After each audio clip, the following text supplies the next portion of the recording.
નમસ્કાર, ન્યૂઝ 18 ગુજરાતીમાં આપનું સ્વાગત છે। આપની સાથે હું છું કોમલ। સમાચારોની શરૂઆત કરીએ તો અમદાવાદમાં આનંદ નિકેતન સ્કૂલની બસને ઘાટલોડિયામાં અકસ્માત નડ્યો છે। તો 35 વિદ્યાર્થીઓને લઈને દારૂ પીને ડ્રાઈવર 20 કિલોમીટર ફર્યો હતો। સ્કૂલ બસ ડ્રાઈવરે દારૂ પીધેલી હાલતમાં અકસ્માત સર્જ્યો છે।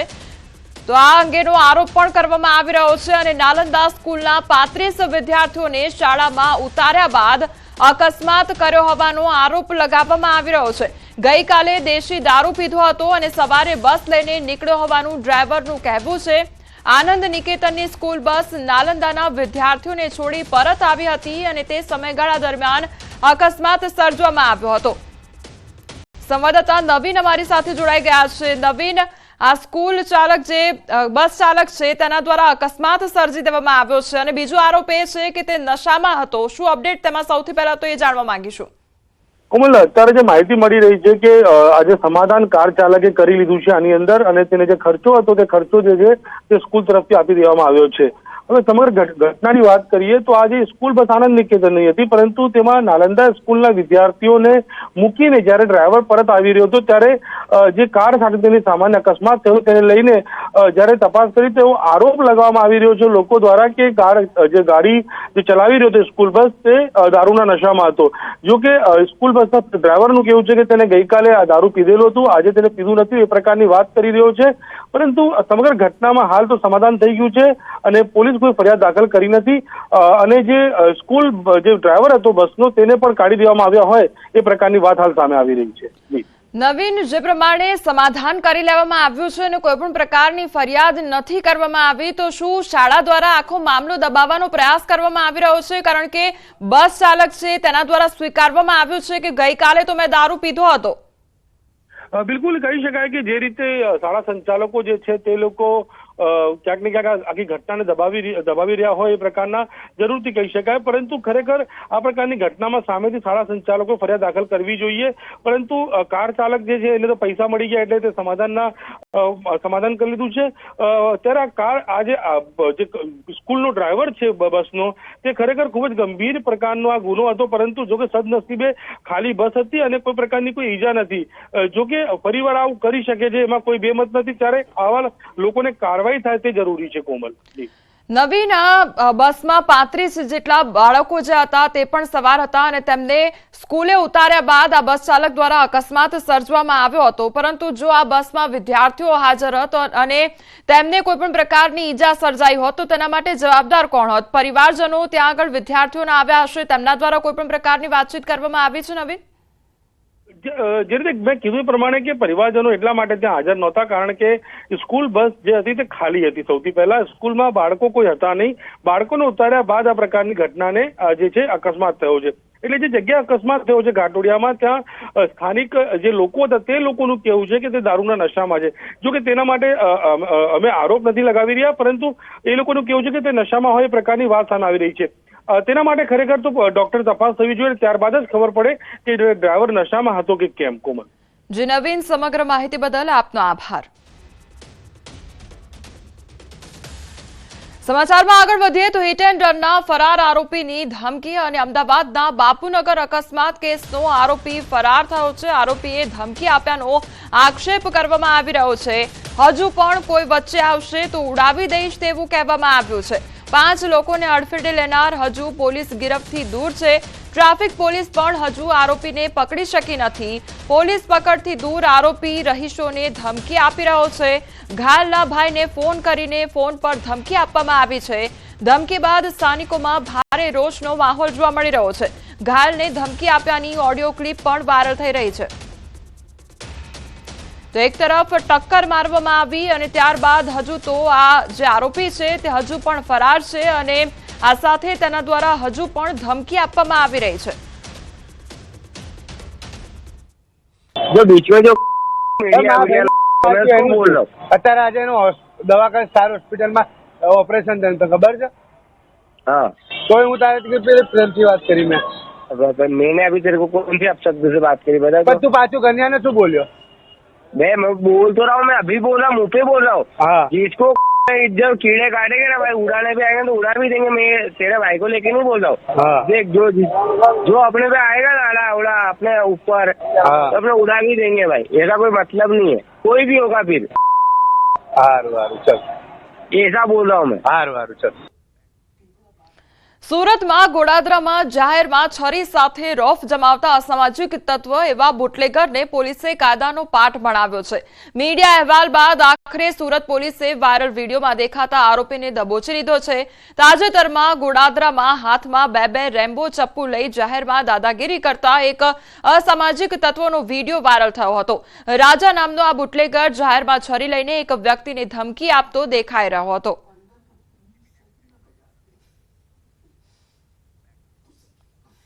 અમદાવાદમાં શ્વાનની લઘુશંકા બાબતે ઝઘડો થયો અને 3 લોકો ભેગા મળી વૃદ્ધ સાથે મારામારી કરી હતી। અમદાવાદના કૃષ્ણનગર વિસ્તારની આ ઘટના સામે આવી છે। પોલીસે ફરિયાદ નોંધી વધુ તપાસ હાથ ધરી છે।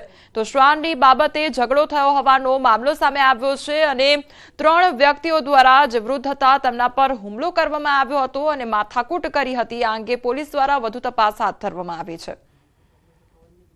એ ગાળાગાળી કરવા માંડ્યો અને એકદમ મુશ્કેલાઈ ગયો। મને 4-5 લાકડી એને મારી દીધી અને એકદમ વિભત્સમાં બોલવા માંડ્યો અને અહીંથી તમને ભગાડી મૂકીશ ને કોઈને રહેવા નહીં દેવું ને આવું બધું બોલવા માંડ્યો। સુરતની સારોલી પોલીસે બાતમીના આધારે 998 ગ્રામ હાઇબ્રિડ ગાંજા સાથે કેનિલ પટેલ નામના આરોપીની ધરપકડ કરી છે। આરોપી યુવક જહાંગીરપુરા વિસ્તારનો વતની હોવાનું ખુલ્યું છે। આરોપી ગાંજો મુંબઈમાંથી અજાણ્યા ઇસમ પાસેથી લાવ્યો હતો અને સુરતના અક્ષય ઉર્ફે આઝાદ સોનીને આ ગાંજો આપવાનો હતો। કોઈને શંકા ન જાય એટલા માટે આરોપી ગાંજો સ્કૂલ બેગમાં લઈ જતો હતો। હાલ પોલીસે અંબાબા કોલેજ નજીકથી આરોપીને ઝડપી 30 લાખની કિંમતનો ગાંજો જપ્ત કર્યો છે અને એનડીપીએસ એક્ટ હેઠળ કાર્યવાહી હાથ ધરી છે। न्योल चेक पोस्ट के ईस्ट डायरेक्शन में एक सर्विस रोड पे हमें एक हाइब्रिड गांजा का जत्था बरामद हुआ है। इसमें 998 ग्राम हाइब्रिड गांजा है, मोबाइल फ़ोन है। टोटल मुद्दामाल की कीमत 30,04,000 रुपये है। और आरोपी का नाम केनिल सुभाष भाई पटेल है, जिसकी उम्र 23 साल है और ये व्यापार करता था सीजनल फ्रूट्स को फ्रीज करके ये फिर बाद में बेचता था। સુરતના સચિન વિસ્તારમાં એટીએમ તોડવાનો પ્રયાસ હાથ ધરવામાં આવ્યો છે। સચિન જીઆઈડીસીમાં વિશાલનગર નજીકની આ ઘટના સામે આવી છે। એટીએમ તોડવાની ઘટના સીસીટીવી કેમેરામાં કેદ થઈ છે। પોલીસે સીસીટીવી આધારે વધુ તપાસ શરૂ કરી છે। તો એટીએમ તોડવાનો પ્રયાસ હાથ ધરવામાં આવ્યો હતો અને આખી ઘટના સીસીટીવી ફૂટેજમાં કેદ થઈ છે।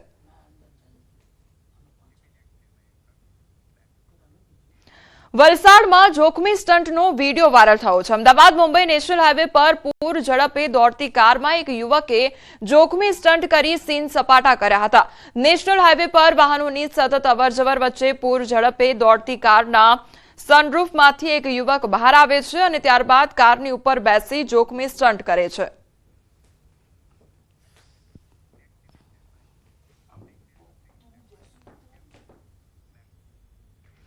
હવે સમાચારમાં આગળ વાત કરીએ બ્લાસ્ટની બળતરા વિશે।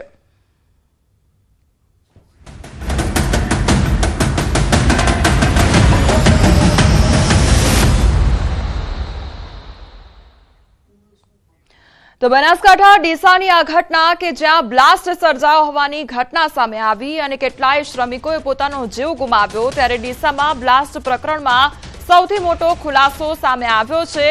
તો ડીસામાં બ્લાસ્ટ પ્રકરણમાં જે અપડેટ સામે આવ્યું છે, એક બાદ એક ખુલાસા થઈ રહ્યા છે। બનાસકાંઠા પોલીસે વધુ 4 શંકાસ્પદોને પકડી પાડ્યા છે। બ્લાસ્ટ પ્રકરણમાં બનાસકાંઠા એસપીનું નિવેદન સામે આવ્યું છે। તો બનાસકાંઠા પોલીસે વધુ 4 જે શંકાસ્પદો છે તેમને ઝડપી પાડ્યા છે। બ્લાસ્ટ પ્રકરણમાં બનાસકાંઠા એસપીનું નિવેદન સામે આવ્યું છે। ગેરકાયદેસર ગોડાઉન પ્રકરણમાં 4 શંકાસ્પદોની પૂછપરછ હાથ ધરવામાં આવી છે। મુખ્ય આરોપીઓને ભગાડવામાં મદદરૂપ હતા। તો મુખ્ય આરોપીઓ ઈડરથી ઇન્દોર ભાગવાના પ્રયાસમાં હતા અને શંકાસ્પદ આરોપીઓ એકાઉન્ટ સંભાળતા હતા। મુખ્ય આરોપીઓના સાબરકાંઠામાં પણ ગોડાઉન છે। આરોપીઓનું સાસરિયું સાબરકાંઠા છે। જે આરોપીઓ છે તેની સાબરકાંઠામાં પણ આ જ પ્રકારના એ લોકોના ફટાકડા સાથેનો વ્યવસાય સાથે સંકળાયેલા એ લોકોના ગોડાઉન છે। એ લોકોના શાસ્ત્રીય પક્ષ પણ ત્યાં થાય છે અને સાથે સાથે આ લોકો જે છે એ ભાગ્યા છે ત્યારે કેટલાક લોકોનો સંપર્ક કરેલો હતો। પોલીસે આ 2 આરોપી સિવાય બીજા 4 જેટલા આરોપીઓને હાલમાં પૂછપરછ માટે પોતાની પાસે અહીંયા રાખ્યા છે કે જેમાં એ લોકોને ભગાડવામાં એમની સાથે હતા। અને કેટલાક લોકો જે છે એમના મોબાઈલ ડિસ્ટ્રોય કરવામાં એમની સાથે હતા અને સાથે સાથે આમનું જે એકાઉન્ટ સંભાળી રહ્યા હતા, એટલે કે જે એકાઉન્ટના જે એમના અધિકારીઓ હતા એ સાથે છે, એમનું જીએસટીનું સંભાળીવાળા સીએના અધિકારીઓ હતા એ પણ એમની અમારી સાથે છે. એ બધાને પણ અહીંયા લેવામાં આવ્યા છે અને આ લોકો જે છે એ બંને આરોપીઓ એ હાલમાં ઈડરથી થઈ અને એ લોકો ઇન્દોર તરફ ભાગવાના પ્રયાસમાં હતા અને મીનવેલ પોલીસે છે એમને પકડી લીધેલા છે. સુરતના રાંદેર વિસ્તારમાં 12 માસ ફટાકડાનું વેચાણ કરતા દુકાનદારોને ત્યાં પોલીસે ચેકિંગ હાથ ધર્યું છે. સ્પેશિયલ વિભાગના ડીસીપીના આદેશ બાદ દુકાનો અને ગોડાઉનમાં ચેકિંગ કરવામાં આવ્યું. નિયમ અને પરવાનગી મુજબ ફટાકડાનું વેચાણ કરાય છે કે નહીં તે અંગે તપાસ કરવામાં આવી. ફાયર સેફટી સહિત તમામ નિયમોનું પાલન કર્યું છે કે નહીં તે બાબતની પણ તપાસ કરવામાં આવી. સાથે જ પોલીસે જણાવ્યું કે તપાસમાં કોઈ ખામી કે બેદરકારી દેખાશે તો કાર્યવાહી પણ કરવામાં આવશે. અમારા રાંદેર પોલીસ સ્ટેશન વિસ્તારમાં જે કંઈ ફટાકડા વિક્રેતા લાયસન્સ હોલ્ડર છે તે તમામની જગ્યાએ અમે વેરિફિકેશન કરી રહ્યા છીએ. તેઓ નિયમ મુજબનું લાયસન્સ ધરાવે છે કે કેમ, જે લાયસન્સની રિન્યુઅલ ડ્યુ ડેટ તો નથી ને, મતલબ કે ઇન પીરિયડ લાયસન્સ રિન્યુ કરાવેલ છે કે કેમ, લાયસન્સમાં જણાવ્યા મુજબનો જથ્થો મેન્ટેન કરે છે કે કેમ, તેમજ યોગ્ય પ્રમાણપત્રો મેળવેલા છે કે કેમ, ફાયર સેફટી વગેરે, અને એ ફાયર સેફટીના જે સાધનો છે એ પણ યોગ્ય વેલિડિટી વાળા છે કે કેમ એ વગેરે અમે ચેક કરી રહ્યા છીએ. બનાસકાંઠાની ઘટના બાદ પોલીસ હવે એક્શન મોડમાં આવી ગઈ છે. અમદાવાદમાં પોલીસે તપાસ હાથ ધરી છે. શહેરમાં ફટાકડા બનાવતી ફેક્ટરી અને ગોડાઉનમાં તપાસ કરવામાં આવી રહી છે. અમદાવાદ ગ્રામ્ય વિસ્તારમાં પોલીસની તપાસ હાથ ધરવામાં આવી છે. તેમજ વાંચ ગામમાં પોલીસની તપાસનો ધમધમાટ શરૂ કરવામાં આવ્યો છે. પોલીસે વાંચ અને કઠવાડા, હીરાપુરા ગામમાં વિવિધ ટીમો બનાવીને તપાસ શરૂ કરી છે. અમદાવાદ ગ્રામ્ય જિલ્લામાં કુલ 75 જેટલા ફટાકડાના ઉત્પાદન, સંગ્રહ અને વેચાણના લાયસન્સ ધારકો આવેલા છે. માન્ય આઈજી સર અને એસપી સરની સૂચનાથી કાલથી એલસીબી, એસઓજી અને લોકલ પોલીસની ટીમ દ્વારા આ તમામ લાયસન્સ ધારકોનું સરપ્રાઇઝ ચેકિંગ હાથ ધરવામાં આવેલ છે. ડીસા દુર્ઘટના બાદ અમદાવાદનું ફાયર વિભાગ ઘોર નિદ્રામાંથી જાગ્યું છે અને ફટાકડા બનાવતા એકમો પર ચેકિંગ હાથ ધર્યું છે. ફાયર વિભાગની 4 અલગ અલગ ટીમ બનાવી તપાસ હાથ ધરવામાં આવી છે, જે અંગે chief fire officer Amit Donga સાથે ન્યૂઝ 18ની ટીમે વાતચીત કરી છે, જેમાં તેઓએ જણાવ્યું છે કે ગત વર્ષે 71 એકમને ફાયર એનઓસી આપવામાં આવી હતી. ફટાકડાના એકમોમાં ચેકિંગ મુદ્દે રિવ્યુ બેઠક કરવામાં આવશે, જેમાં જો વધુ ગંભીર ભૂલો દેખાશે તો કાર્યવાહી કરીશું. એકમ જ બંધ કરવા સુધીની કાર્યવાહી પણ કરવામાં આવશે.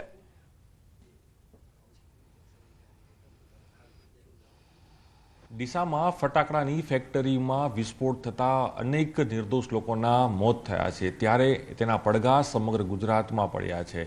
અમદાવાદ મહાનગરપાલિકાના ફાયર વિભાગ દ્વારા પણ અમદાવાદની આસપાસ આવતા જેટલા પણ જે ફાયર એટલે જે ફટાકડા બનાવી રહ્યા છે તે એકમો ઉપર તપાસ ધરવામાં આવી રહી છે અને કડકમાં કડક પગલાં લેવામાં આવી રહ્યા છે. જોડાયા છે અમદાવાદ મહાનગરપાલિકાના જે ચીફ फायर ऑफिसर से थे अमित डोंगा. सर, किस तरह से बात करें, क्योंकि जो दिशा में जो घटना बनी है, किस तरह की यहाँ पर इम्पैक्ट पड़ रही है? अहमदाबाद नगर पालिका जो फायर डिपार्टमेंट है किस तरह का वर्क कर रहा है, फील्ड में कितने लोग अभी है, कितने लाइसेंस इश्यू या फिर रजिस्ट्रेशन कितने हुए थे फायर के अहमदाबाद फायर के डिपार्टमेंट में? सर, जो डिसा का इंसिडेंट हुआ उसके बाद से हमारी कामगिरी शुरू है फील्ड में. तो मेरी 4 टीम है जो फील्ड में काम कर रही है, कंटिन्यू तपास कर रही है, डॉक्यूमेंट वेरिफिकेशन कर रही है, साथ में अपना जो फायर के संसाधन है उसको भी चेक करवा रहे हैं कि फायर सिस्टम वर्किंग है या नहीं है. और जो भी नॉन कंप्लायंस में मिल रहा है, छोटा नॉन कंप्लायंस का इमीडिएट नोटिस दिया जा रहा है. और 4 बजे हम एक रिव्यू मीटिंग में लेने वाले हैं और यदि लगता है कि नॉन कंप्लायंस बहुत ज़्यादा हो रहा है तो इमीडिएटली हम उसको सीलिंग के लिए ऑर्डर करने वाले हैं. सर, अभी तक कितने फायर के जो एकम हैं उनको हमने लाइसेंस या फिर उनकी जो प्रोसेस इश्यू की है, फायर एनओसी इश्यू की है, उसका क्या रिपोर्ट आ रहा है सर? हम बात करते हैं लास्ट ईयर से अभी तक का, तो टिल डेट तक हमने 71 जैसी फायर एनओसी इशू करी है. और उसमें गोडाउन भी हैं, शॉप्स भी हैं और अपने मैन्युफैक्चरिंग यूनिट भी हैं. अगर सर इसमें कुछ गलती मिलेगी तो किस तरह की कार्यवाही फायर डिपार्टमेंट करा, क्योंकि ये पुलिस का भी इसमें रोल रहता है और फायर का भी रोल रहता है, तो फायर किस तरह का एक्शन प्लान बना रही है कि जो घटना डिसा में हुई ऐसी घटना फिर यहाँ पर ना बने, क्योंकि वाच इतना फेमस हो चुका है क्रैकर्स बनाने के लिए, तो इसकी किस तरह का पूरा एक आयोजन किया जा रहा है अभी? यस, फायर डिपार्टमेंट मेनली काम करता है लाइफ सेफ्टी के लिए फर्स्ट, देन हम बात करते हैं फायर प्रोटेक्शन की। तो जब हम लाइफ सेफ्टी बात करते हैं तो यदि इन केस हमें ऐसा लगता है कि यहाँ पे दुर्घटना होने के चांसेस हैं और लाइफ सेक्रीफाइस हो सकती है, तो इमीडिएटली उस यूनिट को, पार्टिकुलर यूनिट को हम शट डाउन करवा देंगे। જી ચોક્કસ, આ હતા ફાયરના જે ચીફ છે તેઓ કહી રહ્યા છે કે ફાયરને લઈને કોઈપણ પ્રકારની જે કહી શકાય કે કામગીરી હાલ કરવામાં આવી રહી છે। તમામ જે ફાયર સ્ટેશનો જે ફાયરના અધિકારીઓ છે તે હાલ જે ફટાકડા બનાવતા જે એકમો છે ત્યાં તપાસ કરી રહ્યા છે અને એક રિવ્યૂ બેઠક બાદ નિર્ણય લેવાશે કે વધુ આ કઈ રીતની પર કાર્યવાહી કરી શકાય। કેમેરા અમિત શર્મા સાથે પ્રણવ પટેલ, ન્યૂઝ 18 અમદાવાદ। સુરતના ઉત્તરાયણમાં મહિલા તબીબ સાથે 14.33 કરોડ રૂપિયાની છેતરપિંડીની ફરિયાદ નોંધાઈ છે। મહિલા તબીબના પતિ અને સસરાએ જ કરોડોની છેતરપિંડી કરી છે। ઉત્તરાયણ પોલીસે આરોપી પતિની ધરપકડ કરી 42 વર્ષીય તબીબ નમ્રતા વિરડિયાના લગ્ન મહારાષ્ટ્રના ડેન્ટિસ્ટ તુષાર પ્રકાશ ભારંભે સાથે થયા હતા। ડોક્ટર નમ્રતાના આઈવીએફ સેન્ટર અને નર્સિંગ હોમનો આર્થિક વ્યવહાર પતિ તુષાર સંભાળતો હતો। સેન્ટર માટે ડોક્ટર નમ્રતાએ લોન પણ લીધી હતી।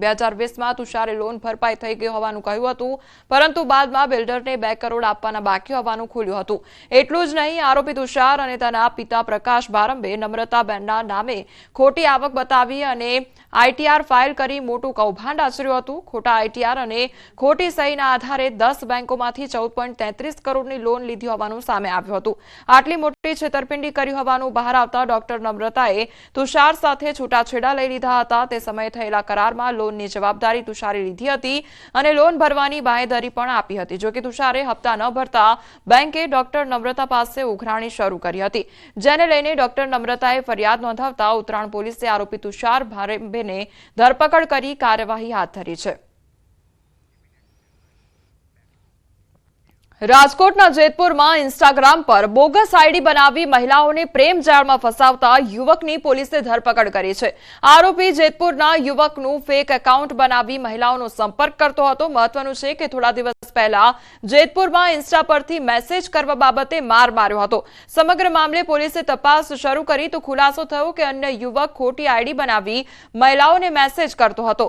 તપાસમાં સામે આવ્યું કે ગઢડાના અડતાળાનો રહેવાસી પરેશ પરમાર ઘટનાનો માસ્ટર માઇન્ડ છે। આખરે પોલીસે તેમના ગામ પહોંચી આરોપી પરેશ પરમારની ધરપકડ કરી। મહત્વની વાત છે કે આરોપી ફરિયાદીની તમામ ગતિવિધિ પર નજર રાખતો અને તેની અપડેટ ડમી ઇન્સ્ટા આઈડી પર પોસ્ટ કરતો હતો।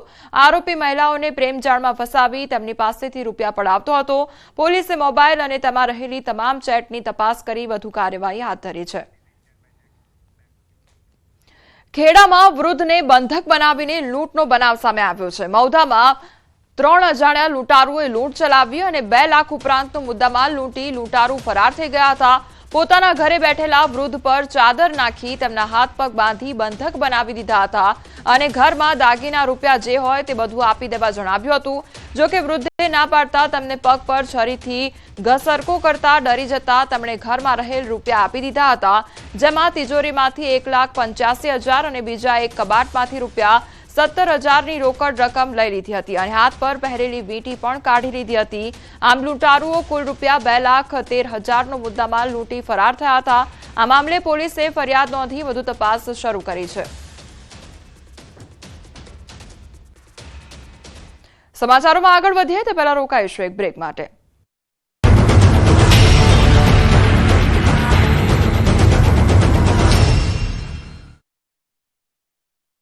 કંડારી છે એ સૃષ્ટિ વિરોધના કાર્ય કરે છે ને એની સામે એફઆરઆઈ થયેલી છે કે અમને આ ખોટા સંતો પોહાતા જ નથી। લંપટ સાધુને ભગાવો, સંપ્રદાય બચાવો, પ્રાઇવેટ સંસ્થા ભગાવો, વડતાલ ગાદી બચાવો, હાલના ટ્રસ્ટીઓને ભગાવો, મંદિરને બચાવો, સજા કરો, ગુનેગારોને સજા કરો સહિતના સ્લોગન સાથેના પોસ્ટર સાથે સુરતના લોકોએ વિરોધ કર્યો। સ્વામિનારાયણ સંપ્રદાયના લંપટ સાધુને લઈને રાજ્યભરમાં ભારે વિરોધ થઈ રહ્યો છે। લંપટ સાધુ ઘનશ્યામ કંડારીના વિવાદને લઈને સ્વામિનારાયણ સિદ્ધાંત હિતરક્ષક સમિતિએ સુરતમાં ઉગ્ર વિરોધ પ્રદર્શન કર્યું। કંડારી ગુરુકુલના ઘનશ્યામ સ્વામી તેમજ અન્ય જે સંતો પાપલીલા કરી રહ્યા છે તેમની સામે તાત્કાલિક પગલાં લેવામાં આવે તે પ્રકારની માંગણી કરવામાં આવી હતી। કેટલાક સંતો કલંકિત કૃત્ય કરી રહ્યા થયા છે તે ક્યારેય ન સાંખી લેવાય તે અંગે જિલ્લા કલેક્ટરને આવેદનપત્ર આપીને પાપ લીલા આચરનાર સંતોની સામે પગલાં લેવાની માંગણી કરવામાં આવી. લંપટ ઘનશ્યામ કંડારીની વિરુદ્ધમાં કલેક્ટરને આવેદનપત્ર આપવામાં આવ્યું. વિરોધમાં મહિલાઓ પણ જોડાઈ હતી. અનુયાયી મહિલાઓએ કહ્યું કે જે રીતે આસારામને જેલ ભેગો કર્યો તે રીતે ઘનશ્યામ સ્વામીને પણ જેલ ભેગા કરો. હવે પછી એ જ્યાં પણ કથા કરશે ત્યાં જઈને અમે એમને જાહેરમાં મારીશું. જ્યાં પણ કથા કરતા દેખાશે ત્યાં જઈને વિરોધ કરીશું. અમે અત્યારથી ચેતવણી આપી દઈએ છીએ. ના આપવાનું જ્ઞાન આપે છે, ન બોલવાનું બોલે છે. સંપ્રદાયમાંથી બહાર કાઢો અને અમને ન્યાય આપો. 3 વર્ષ પહેલા સાધુ સામે સૃષ્ટિ વિરુદ્ધના કૃત્યના આક્ષેપ થયા હતા. સાધુ ભૂગર્ભમાં ઉતરી જતા વિવાદ જે છે તે શાંત પડ્યો હતો. હવે સંત સુરતમાં જ્ઞાન કથાનું આયોજન કરતા ભક્તોએ વિરોધ કર્યો. સુરત બાદ વિવિધ માંગોને લઈને નવસારીના પણ રત્ન કલાકારોએ હંગામો મચાવ્યો. જય શ્રી રામ, અમારી માંગે પૂરી કરો, બંધ કરોના નારાથી નવસારીનું હીરા બજાર ગુંજી ઉઠ્યું. નવસારીના શાંતાદેવી વિસ્તારમાં આવેલી સજાનંદ એક્સપોર્ટ હીરા ફેક્ટરીમાં કામ કરતા રત્ન કલાકારોએ ભાવ ઘટાડાના મુદ્દે હડતાલ પાડી. ફેક્ટરીમાં 700 થી 800 જેટલા રત્ન કલાકારોએ કામ બંધ કરી હડતાલમાં જોડાયા, જેનાથી ફેક્ટરીના કામકાજ પર અસર પડી છે. હીરા પોલિશના મથાળાના ભાગ પહેલા 8 રૂપિયા હતા, જે હવે ઘટીને 6.6 રૂપિયા થયા છે. એ જ રીતે તળિયાના જૂના ભાવ 10 રૂપિયાથી ઘટીને 8.70 રૂપિયા થયા. રત્ન કલાકારોએ આ ઘટાડાને લઈને નારાજગી વ્યક્ત કરી. ફેક્ટરીના સંચાલકોએ 2 મહિનામાં ભાવ વધારવાની ખાતરી આપી હતી, તેમ છતાં જૂના ભાવ યથાવત રાખ્યા છે, જે રત્ન કલાકારો માટે અસંતોષનું કારણ બન્યું. હડતાલમાં જોડાયેલા રત્ન કલાકારોનું કહેવું છે કે વધતી મોંઘવારીમાં વર્તમાન ભાવથી ઘર ચલાવવું મુશ્કેલ બની રહ્યું છે. જો ભાવ વધારો નહીં થાય તો આગામી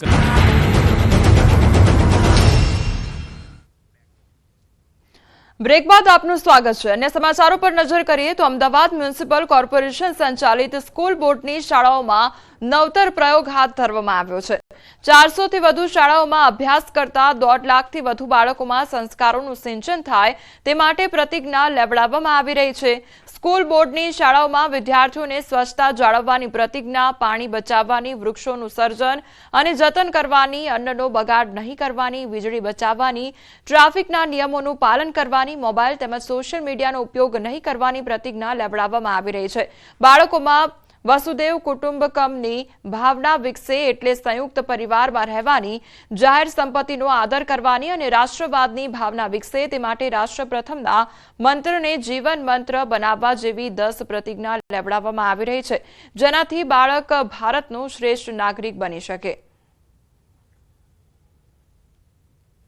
બાળકોને પ્રતિજ્ઞાના સ્વરૂપમાં ઉત્તમ સંસ્કારોનું સિંચન કરી શકાય અને ભવિષ્યની અંદર એ સારો ભારતીય નાગરિક બની શકે એ માટે એનામાં રાષ્ટ્રભાવના વિકસે, મોબાઈલના દૂષણથી એ દૂર રહે અને ટ્રાફિકના નિયમોનું ચુસ્ત રીતે પાલન કરે, સંયુક્ત પરિવારમાં એ માનતો થાય અને એમનામાં બાળપણથી જ આ બધી વિભાવનાઓ ખીલવે એવો ઉત્તમ પ્રયાસ. અમને આજે મોબાઈલ ફોન વિશે પ્રતિજ્ઞા લેવડાવી. તેમાં અમને કહ્યું કે મોબાઈલનો વધુ પડતો ઉપયોગ કરવો નહીં અને વધુમાં વધુ સમય પરિવારજનોને આપવો. ત્યારબાદ અમને ટ્રાફિક સિગ્નલ વિશે પ્રતિજ્ઞા લેવડાવી. તેમાં અમને કહ્યું કે રોડ ક્રોસ કરતી વખતે ઝીબ્રા ક્રોસિંગનો ઉપયોગ કરવો અને હેલ્મેટ અને સીટ બેલ્ટ પહેરીને જ સાયકલ, બાઇક કે ગાડી ચલાવવી. આજે અમને મોબાઈલની પ્રતિજ્ઞા લેવડાવી કે અમે ઘરે જઈને વધારે ફોન જોઈએ છીએ, ભોજન લેતી વખતે પણ ફોન જોઈએ છીએ. તે ભોજન લેતી વખતે ફોન જોવાનો બિનજરૂરી ઉપયોગ અમે ટાળીશું અને વધારે પડતો ફોન જોઈશું નહીં. તેથી આપણી આંખોને તકલીફ થાય છે. મને એમ શીખવા મળ્યું, આજે અમે જે પ્રતિજ્ઞા લીધી એમાં મોબાઈલ વિશે સમજાવ્યું અને સિગ્નલ લાઇટ વિશે મોબાઈલનો અમે વધારે ઘરે ઉપયોગ કરીએ તે ઉપયોગ અમે ટાળીશું. નાના બાળકો એ દેશનું ભાવિ છે અને એ દેશના ભાવિ થકી સમાજ, શ્રેષ્ઠ સમાજનું નિર્માણ થાય તે હેતુથી અમદાવાદ મ્યુનિસિપલ કોર્પોરેશન સંચાલિત સ્કૂલ બોર્ડમાં એક નવતર પ્રયોગ હાથ ધરવામાં આવ્યો છે. જે 400 જેટલી શાળાઓ સ્કૂલ બોર્ડની છે અને તેમાં વિદ્યાર્થીઓને અલગ અલગ 10 જેટલી પ્રાર્થના જે છે તે પ્રતિજ્ઞા લેવડાવવામાં આવી રહી છે કે જે વિદ્યાર્થીઓ જે છે એ ટ્રાફિકના નિયમોનું પાલન કરે. જે અત્યારે મોબાઈલ એડિક્શન જે બાળકોમાં, નાના બાળકોથી લઈ અને યુવાઓમાં જોવા મળી રહ્યું છે, ત્યારે એ મોબાઈલથી દૂર રહે અને રાષ્ટ્રની ભાવના વિકસે તેવા અલગ અલગ પ્રતિજ્ઞા 10 જેટલી જે છે તે રોજે રોજ વિદ્યાર્થીઓને લેવડાવવામાં આવશે, જેથી વિદ્યાર્થીઓ થકી જે છે તે શ્રેષ્ઠ સમાજનું નિર્માણ થઈ શકે. કેમેરામેન ખેંગા રાઠોડ સાથે સંજય ટાક, ન્યૂઝ 18 ગુજરાતી, અમદાવાદ. ધોરણ 10 અને ધોરણ 12ની પરીક્ષામાં અમદાવાદ શહેરમાં 50 વિદ્યાર્થીઓ ગેરરીતિ કરતા હોવાનું સામે આવતા તમામ વિદ્યાર્થીઓના રિપોર્ટ બોર્ડમાં મોકલી આપવામાં આવ્યા છે. આગામી સમયમાં આ સમગ્ર મામલે કાર્યવાહી કરવામાં આવશે. ધોરણ 10 અને ધોરણ 12ની પરીક્ષા પૂર્ણ થઈ ચૂકી છે ત્યારે તમામ વર્ગખંડોમાં લગાવેલા સીસીટીવી ચકાસણીની કામગીરી પણ પૂર્ણ થવામાં છે. ત્યારે અમદાવાદ શહેરમાં 50 જેટલા વિદ્યાર્થીઓ સીસીટીવીમાં ગેરરીતિ કરતા હોવાનું સામે આવ્યું છે. જેમાં અમદાવાદ શહેરમાં ધોરણ 10માં 16, વિજ્ઞાન પ્રવાહમાં 1 અને સામાન્ય પ્રવાહમાં 13 વિદ્યાર્થીઓ, જ્યારે અમદાવાદ ગ્રામ્યમાં ધોરણ 10માં 1 વિદ્યાર્થી શંકાસ્પદ જણાયા હતા, જે પૈકી 26 વિદ્યાર્થીઓએ ગેરરીતિ કરતા ઝડપાયા હતા, જેમાંથી 8 વિદ્યાર્થીઓને નિર્દોષ છોડવામાં આવ્યા છે, જ્યારે 18 વિદ્યાર્થીઓ તેમજ ધોરણ 12 સામાન્ય પ્રવાહમાં 3 વિદ્યાર્થીઓ ગેરરીતિ કરતા ઝડપાયા છે. આમ કુલ 50 વિદ્યાર્થીઓ ગેરરીતિ કરતા હોવાનું સામે આવતા આ તમામ વિદ્યાર્થીઓના રિપોર્ટ બોર્ડને મોકલી આપવામાં આવશે અને બોર્ડ વિદ્યાર્થી સામે કાર્યવાહી કરશે. તમામ રીતે જોતો વિદ્યાર્થીઓનું જે કંઈ શંકાસ્પદ દેખાતા હોય છે સીસીટીવી વ્યૂમાં એમને બોલાવીને એમનું હિયરિંગ કરવામાં આવતું હોય છે. વિદ્યાર્થી છે સાથે સાથે શાળાના જે તે કેન્દ્ર સંચાલક હોય, ખંડ નિરીક્ષકો એમને બોલાવવામાં આવતા હોય છે. અત્યારે હાલ આ વર્ષની વાત કરીએ તો ધોરણ 12 વિજ્ઞાન પ્રવાહમાં 1, ધોરણ 12 સામાન્ય પ્રવાહની અંદર 12 અને ધોરણ 10માં 16 વિદ્યાર્થીઓ જે છે એ સીસીટીવીમાં ગેરરીતિ કરતા હોય એવું માલુમ પડ્યું છે, જેને ધ્યાને લઈ અમે રિપોર્ટ જેમ દર વર્ષે બોર્ડને કરીએ છીએ તો એ રીતે બોર્ડને રિપોર્ટ કર્યો છે. આગામી દિવસોમાં બોર્ડની પરીક્ષા સમિતિ દ્વારા બોર્ડને જે પ્રમાણે શિક્ષા કોષ્ટક છે અને એ પ્રમાણે એને નિર્ણય લેવામાં આવશે. અમદાવાદમાં હવે ગરમી વચ્ચે રોગચાળો વકર્યો છે. ઝાડા ઉલટી તેમજ વાયરલના કેસમાં વધારો જોવા મળી રહ્યો છે. સોલા સિવિલમાં સપ્તાહમાં 12,500 ઓપીડી નોંધાઈ ચૂકી છે. હાલ સોલા સિવિલમાં 1146 દર્દી દાખલ કરવામાં આવ્યા છે, જ્યારે 7 દિવસમાં શરદી તાવના 273 કેસ નોંધાયા છે. તો ઉનાળામાં ગરમીનું પ્રમાણ વધતા હવે રોગચાળો પણ વકર્યો છે. ત્યારે બીજી તરફ સપ્તાહમાં 12,000 જેટલા દર્દીઓ દાખલ થયા છે. હાલ સોલા સિવિલમાં 1,146 જેટલા દર્દીઓ દાખલ થયા છે. તો 7 દિવસમાં શરદી તાવના 273 જેટલા કેસ પણ નોંધાયા છે.